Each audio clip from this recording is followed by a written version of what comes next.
So I want to introduce Evîn Cheikosman from the World Economic Forum and Zygy from KlimaDAO.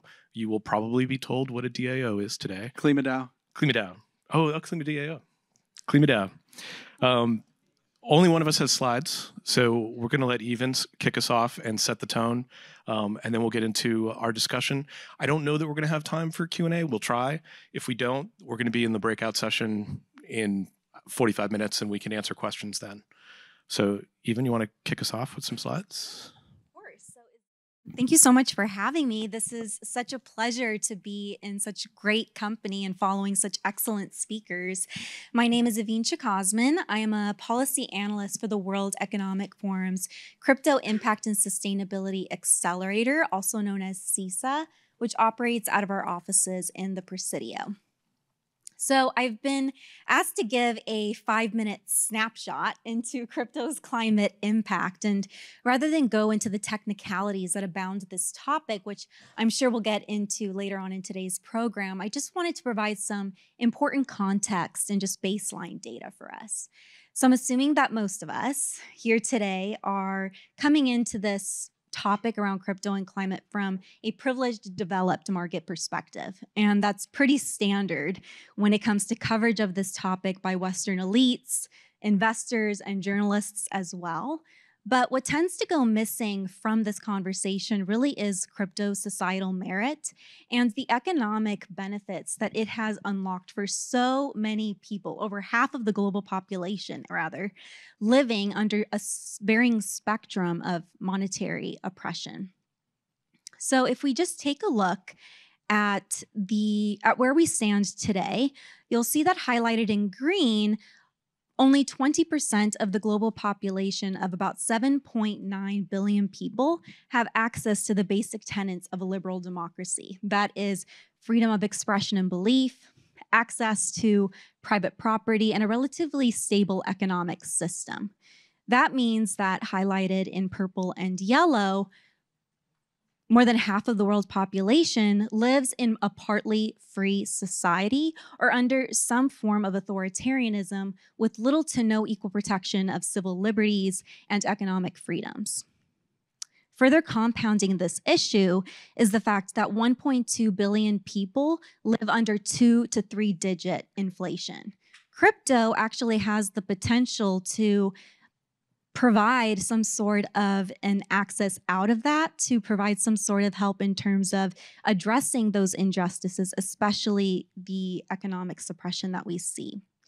So if we just take a look at where crypto is most highly concentrated, you'll notice that it is based in a lot of emerging countries.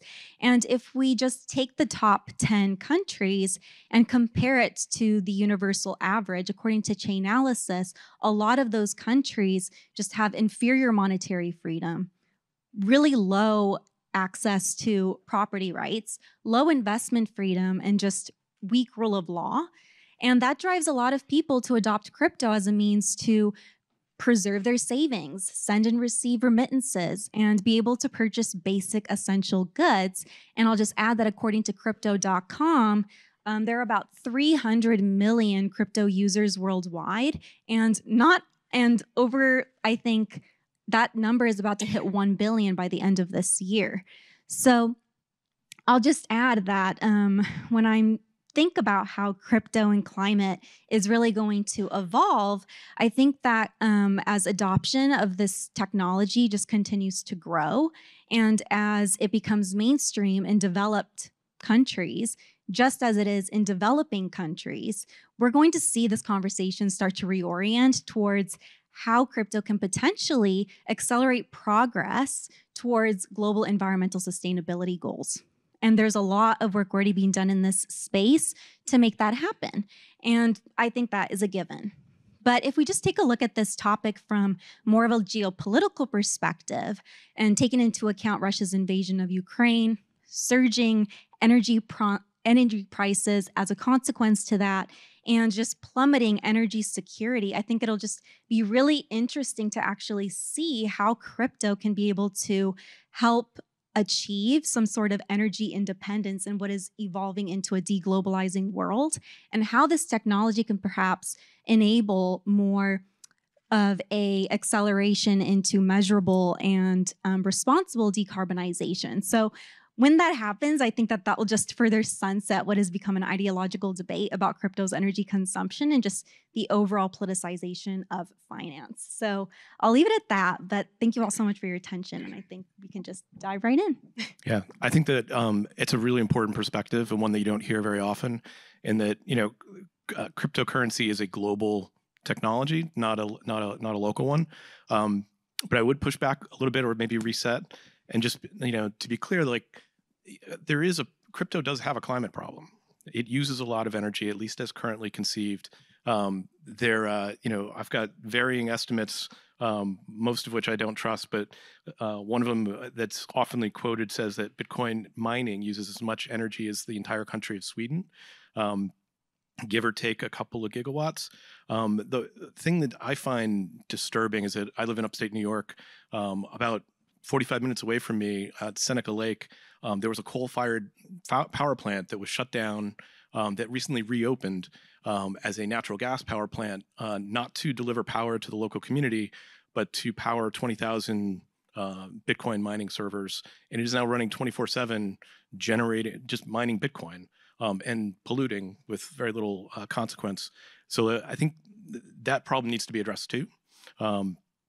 But I think maybe this is where I'd kick to Cy, who is conversely taking blockchain technology, but also trying to use it for good and to solve some of our close that carbon gap a little bit. Yeah, so I mean, it is really about utility in crypto. I mean, that is something that we really need to understand when we think about crypto. It's just not an asset. You might mine some gold, and at the end, you'll have a piece of gold. But with crypto, and particularly Bitcoin, you mine some Bitcoin, and you actually receive a much greater utility, as was discussed. KlimaDAO currently functions on Polygon, which is an L2 of the Ethereum network. So first of all, the footprint on Polygon is much lower. A recent analysis showed that for the lifetime of Polygon, which is a couple years, has been about 90,000 tons. And that's primarily from the checkpointing and bridging operations on Ethereum themselves. But to put that in perspective, that's about roughly an estimated about a yearly tonnage of say like PayPal per year, to give you kind of an estimate.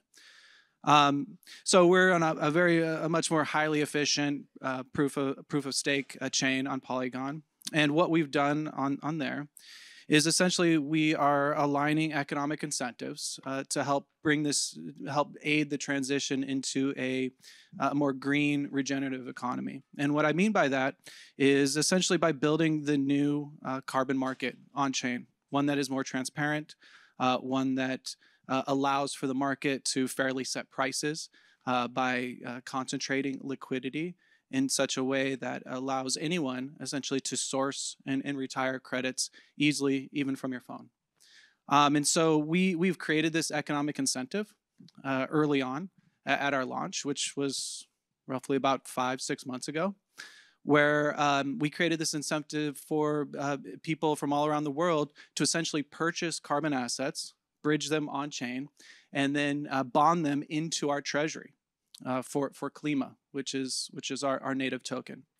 And the result of that is over 20 million tons have been bridged on chain to date, and just over 17 million of those tons have been brought into the KlimaDAO treasury. And the effect of that has been, through this consistent demand on these carbon credits, which hasn't really been seen before, was that the price of these voluntary carbon credits rapidly increased, up to 3x at its peak. And that is really what I mean by aligning economic incentives. We believe that it's very important for our economy not just to be good at accounting for the cost of production, but also to start to account for the cost of destruction as well. That's what's really important. And how we do that is by creating these feedback loops in the economy, right? And carbon itself is not necessarily the perfect measure for this, but it is a very good measure since everything that we do contains carbon. And so, how we're able to do this is in the current voluntary carbon market, it can take anywhere for a few months for an organization to source these credits, to work with a brokerage, to source and retire credits based on the projects. But what we've done is we've brought on over $100 million worth of liquidity into the market on chain. And that is what allows you to instantly go, again, from your phone, to search, find the price for the type of credit that you prefer, say one that's more economically based, where it's cheaper essentially, or one that has more additionality around natural benefits. That'll be a higher price set by the market, and it allows you to just choose the number of credits to match your offsetting needs and retire them instantly. We actually have a campaign right now called Love Letters. So you can visit it at loveletters.klimadao.finance, and it allows you to essentially purchase carbon credits and retire them and write a love letter to the planet. And we're seeing all really types awed of that. What's that? You got a nice awe out of that. Yeah, and I mean it's a wonderful thing. I mean, people have been retiring on behalf of their children, et cetera. So we've taken this idea of offsetting out of purely the domain of organizations that have a group of professionals that work on this daily, and we've brought it to people's mothers so that they can offset on behalf of their children, or allow people to offset their air travel essentially. So I think the audience can tell both of you are, I would say, crypto optimists. I'm playing the role of someone who's a little bit more skeptical.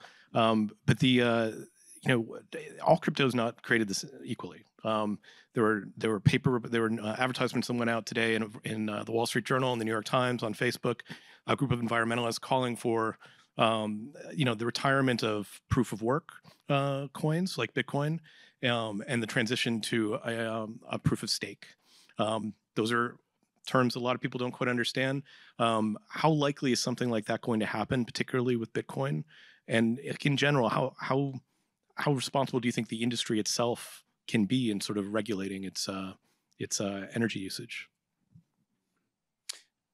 Well, I mean, anyone's free to take Bitcoin and fork it and create whatever version of Bitcoin that you think is best. It ultimately comes down to the market to decide the value of that. And so far, the market has valued the proof of work model of Bitcoin. But more even beyond that, I mean, Ethereum is going through this journey right now, from moving from primarily a proof of work model to proof of stake.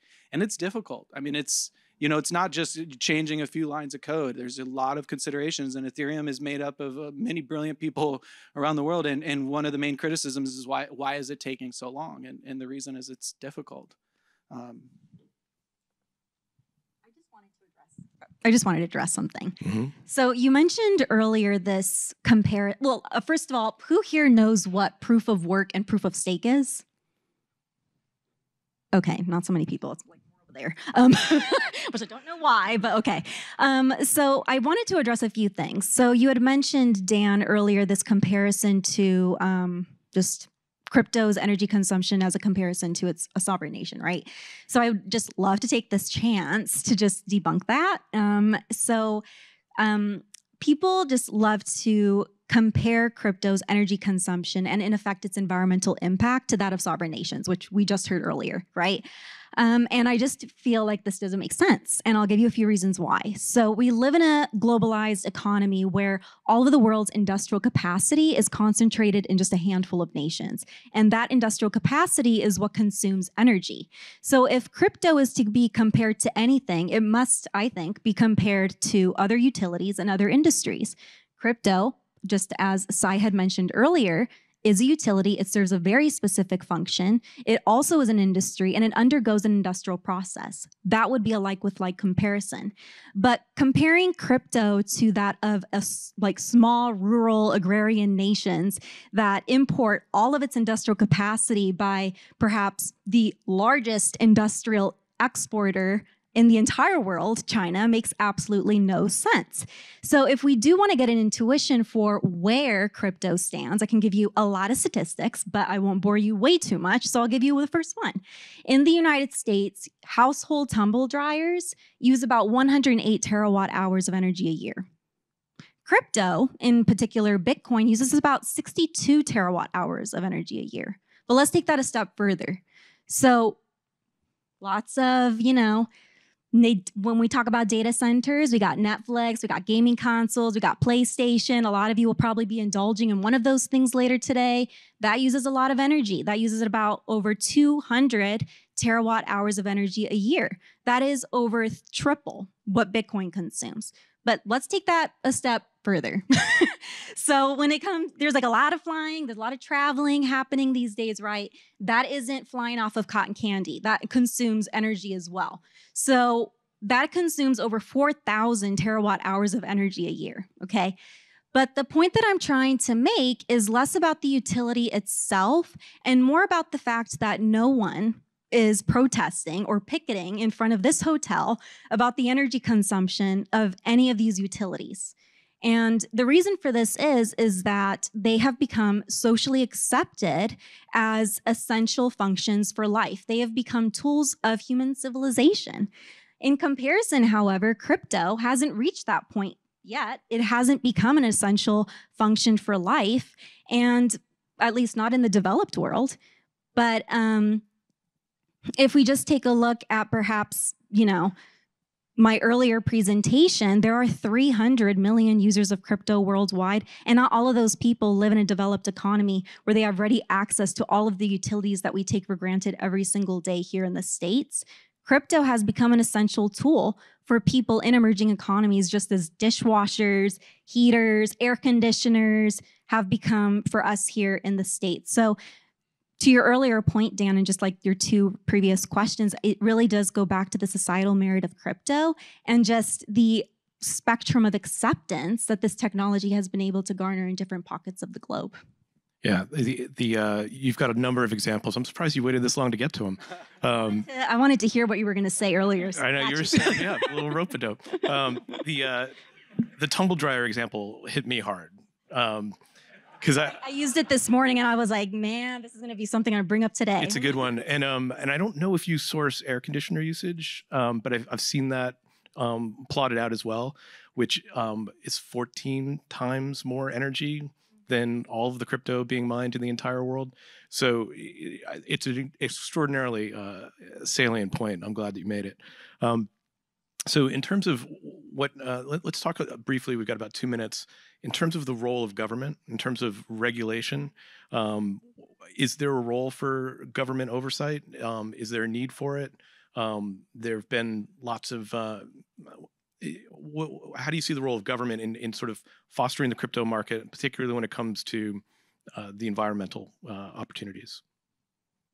I can take that if you want. Okay. So crypto companies have been operating in somewhat of a gray zone for quite a while now with very little strategic oversight and regulatory clarity. But of course, that's changing, right? So I think that, you more than anyone, Dan, probably already know this, but on March 9th, President Biden had issued an executive order calling for the responsible development of digital assets. And, this was a huge signal to the global community that the United States intends to be this leading source of innovation and standards setting for this new technological domain, which is just really exciting. And it also, just to add, there is a significant or substantial portion of that executive order that includes a mandate for the White House Office of Science and Technological Policy.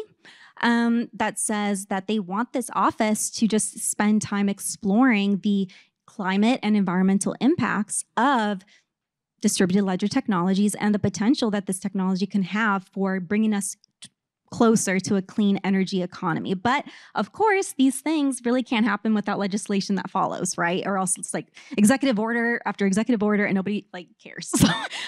So when it comes to legislation, there is movement in this respect as well. So I believe that it was last Thursday, fact check me, I'm not quite remembering it very well, but I think it was last Thursday, Senators Gillibrand and Senators Loomis, they made this announcement that they're collaborating on a new regulatory framework for regulating digital assets in the foreseeable future. And this can be a really huge deal because you have Gillibrand, who is a New York Democrat, and you have Loomis, who is a Wyoming Republican. And if they succeed in hammering out the details of this potential legislation, it'll be one of the major bipartisan steps, bipartisan attempts to actually pull together a robust framework for digital assets. And that in of itself should be quite celebrated. But of course, there are challenges. There always are challenges. And the big one I would say is really, how do we effectively balance the risks associated with consumer protection, national security, as well as, of course, energy demand with America's, global competitiveness. And I just think that there's a lot of measured optimism in this space right now. And I myself am just looking forward to seeing how the appropriate safeguards and protocols are put into place in a way that just empowers greater education and awareness of digital assets, and also just accelerates overall creativity and economic independence in this new technological domain. Cool. Zy, you want to go? Yeah, I mean, I think, just overall, us in the industry just would really like clarification on some of these issues. A lot of the things that we try to do we're just, we're in gray area most of the time just because we lack these clarifications. And so we think that would be nice. I mean, we're just at the beginning of this. And it's just a little bit to the previous point. It's like it's very easy to kick new technologies when they're new, right? Every technology, I mean, especially where we're at, in Northern California here, and in the history that's happened here, it's like any new technology is most inefficient when it begins. And even though Bitcoin might be around, has been around for like 10 years, it really hasn't mattered until the last, few years. And a lot of the innovation is coming out. All the developer activities really only started a few years ago. So we're really at the beginning of this. And, to look at this and say like, hey, it's not worth it, it's terrible, et cetera, really just throws away all the huge future potential that we have moving forward, and all of the excellent developer activity that has gone into getting us just to this point. So clearly, we are just at the beginning of the crypto movement. We're at the end of this panel. There's a lot more to say. We will endeavor to say it in our breakout session, in which, Zy, I think you're going to promise to explain NFTs to anyone who asks. I'll explain NFTs. I'll explain DAOs. I'll explain what it means to be pseudo-anonymous for any of those questions. Yeah, we're at the forefront of not just crypto, but organizational structures and all that. So I hope you join us. Can I get a round of applause for our panelists?